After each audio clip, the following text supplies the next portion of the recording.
नमस्कार दोस्तों मेरा नाम है एडवोकेट त्रिभुवन कौशिक और आप लोग जो है देख रहे हैं मेरा वीडियो ब्लॉग।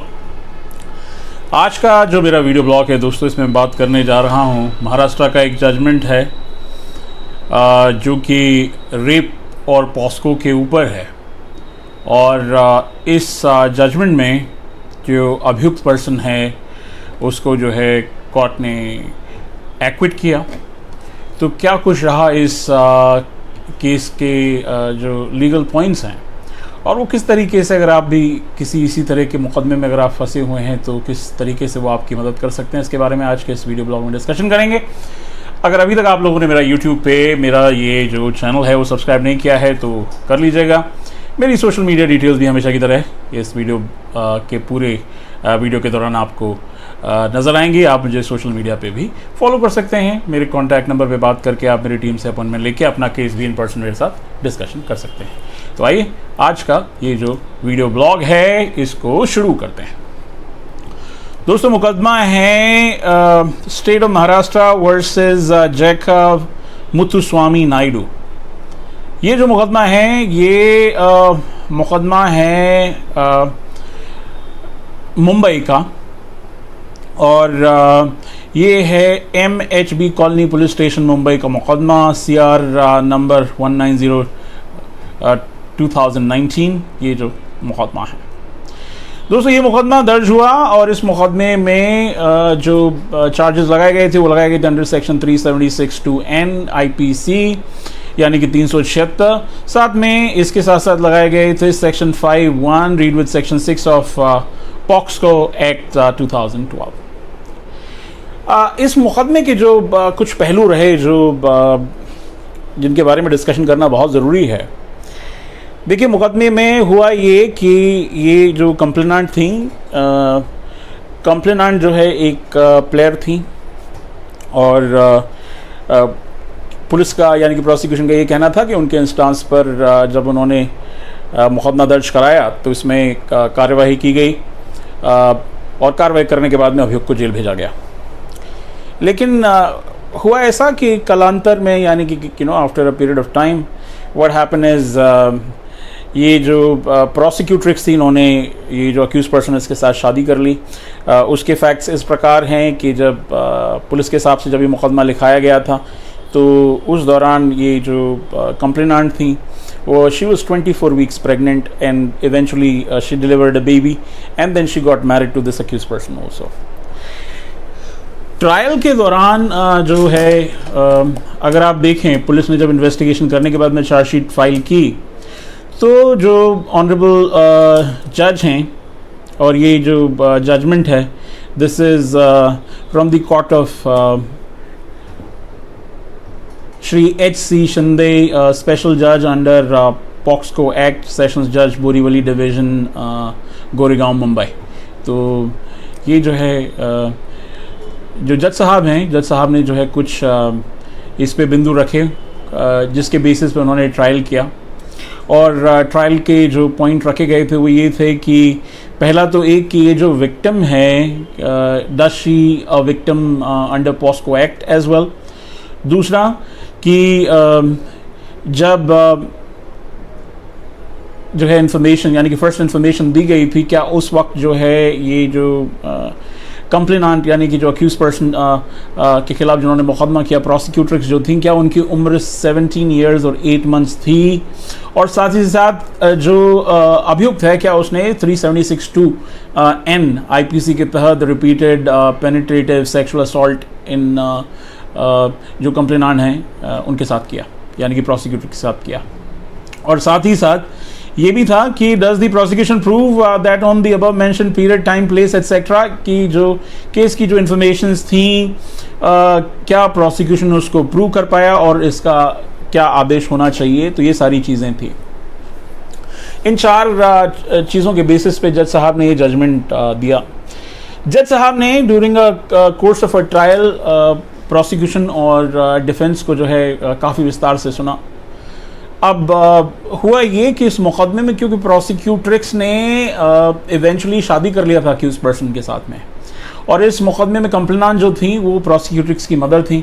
तो ये जो कंप्लेनेंट थी उनके बेसिस पे मुकदमा लिखा गया। पुलिस के मुताबिक जो है, अगर आप बात करें, ये जो कंप्लेनेंट हैं उन्होंने प्रोसिक्यूशन के केस को सपोर्ट किया, उसी के बेसिस पे इस मुकदमे में चार्जशीट किया गया।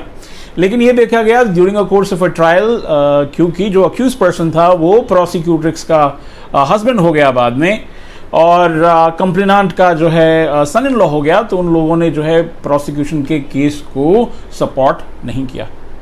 जैसा हमने ड्यूरिंग अ कोर्स ये कहा, during a course of a trial और during while writing a judgement, ये स्पेसिफाई किया कि जो प्रोसिक्यूशन के जो स्टार विटनेसेस थे, यानी कि prosecution witness number 1 which is a prosecutrix, and then complainant's mother, prosecution witness number 2, वो जो इस मुकदमे के स्टार विटनेसेस थे उन लोगों ने प्रोसिक्यूशन के मुकदमे को सपोर्ट नहीं किया। इस बेसिस पे जो ऑनरेबल जज साहब हैं उन्होंने ये जो अक्यूज पर्सन है उसको इस मुकदमे में बरी किया। कोर्ट ने अक्यूज को बरी करने के साथ साथ में एक और चीज़ कही कि क्योंकि ये जो प्रोसिक्यूशन है अपना मुकदमा बियॉन्ड रीजनेबल डाउट्स कोर्ट के सामने प्रूव नहीं कर पाया है, इसीलिए अक्यूज को जो है इस मुकदमे में बरी किया जा रहा है। लेकिन मुकदमे के ट्रायल के दौरान दोस्तों हुआ ये कि ये जो कंप्लेनेंट और प्रोसिक्यूट्रिक्स, यानी कि प्रोसिक्यूशन के विटनेस नंबर 1 और 2, इन दोनों ने जो है प्रोसिक्यूशन के केस को सपोर्ट नहीं किया। इसके अलावा जो भी और प्रोसिक्यूशन के गवाह थे, यानी कि जिन पुलिस के अधिकारियों ने जो है इंफॉर्मेशन लिखी, इसके साथ साथ में इन्वेस्टिगेटिंग ऑफिसर जिन्होंने कंप्लेनेंट की एज से सपोर्टिव एविडेंस एक्सेट्रा कलेक्ट किए और केस में जो है चार्जशीट दायर की based on whatever material which was available, उन लोगों ने प्रोसिक्यूशन के केस को सपोर्ट किया। तो आप ये समझ सकते हैं क्योंकि प्रोसिक्यूशन की स्टार विटनेस जो कि कंप्लेनेंट थी और साथ साथ में कंप्लेनेंट के साथ साथ में प्रोसिक्यूट्रिक्स, यानी कि जो प्रोसिक्यूट्रिक्स की जो कंप्लेनेंट जो कि प्रोसिक्यूट्रिक्स की मदर थी, तो इन दोनों प्रोसिक्यूट्रिक्स और कंप्लेनेंट ने क्योंकि ये जो प्रोसिक्यूशन का केस था उसको सपोर्ट नहीं किया, सारे के सारे प्रोसिक्यूशन के गवाह धरे के धरे रह गए। लेकिन एक इस मुकदमे में खास बात है जिसलिए मैंने इस वीडियो को बनाया, और ये आपको समझना चाहिए। जो लोग सिर्फ अपने कुछ पर्सनल गेन्स को ध्यान में रखते हुए मुकदमा दायर कर देते हैं, उनके लिए ये दिक्कत हो सकती है, और वो भी प्रिसाइसली सेक्सुअल ऑफेंसेस।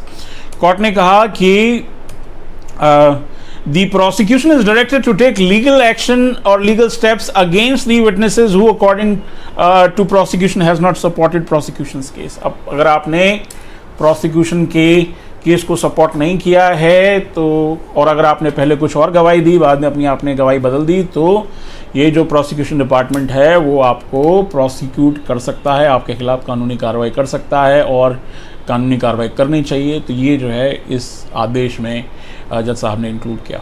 अब इसके तरफ क्वेश्चन ये हो सकते हैं कि जो प्रोसिक्यूट्रिक्स एक्ट्स हैं उनके और जो कंप्लेनेंट है उनके खिलाफ पुलिस जो है इन्वेस्टिगेशन करके कि उन्होंने ऐसा झूठ क्यों बोला।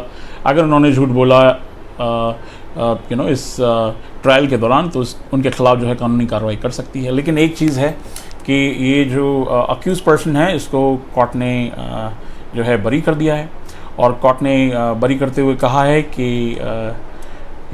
इनके खिलाफ क्योंकि प्रोसिक्यूशन बियॉन्ड रीजनेबल डाउट्स अपना मुकदमा प्रूव नहीं कर पाया, so this is why he was acquitted from the this very case. तो दोस्तों ऐसा है कि जहाँ तक पॉक्स को रीड विद 376, यानी कि ये जो सेक्सुअल ऑफेंसेस वाले जो मुकदमे होते हैं, उन मुकदमों में काफ़ी बार देखा गया है कि अक्यूज़ और ये जो प्रोसिक्यूट्रिक्स हैं ये लोग शादी कर लेते हैं टाइम एंड अगेन। आपने देखा होगा, मैंने एक दिल्ली हाई कोर्ट का एक आदेश आपको बताया था जिसमें प्रोसिक्यूट्रिक्स के खिलाफ जो है कानूनी कार्रवाई करने के लिए कोर्ट ने कहा था। तो ये जो है कोर्ट अभी इस मामले में काफ़ी विजिलेंट है कि किसी के ऊपर जो है झूठे आरोप नहीं लगाए जाएँ। और ये आप समझ लीजिए, जैसा कि मैं हमेशा मेरे जो वीडियो ब्लॉग्स हैं उसमें मैं कहता हूँ that you are not guilty till the time you've been proved guilty by any competent court। दोस्तों आज के इस छोटे से वीडियो ब्लॉग में बस इतना ही। सुरक्षित रहिए, सेफ रहिए, और किसी भी तरह के गलत अगर अभियोग में आपको फंसा दिया गया है, so I will be more than happy to help you. My contact details are right here. दोस्तों इस वीडियो ब्लॉग को देखने के लिए आपका बहुत बहुत धन्यवाद। नमस्कार।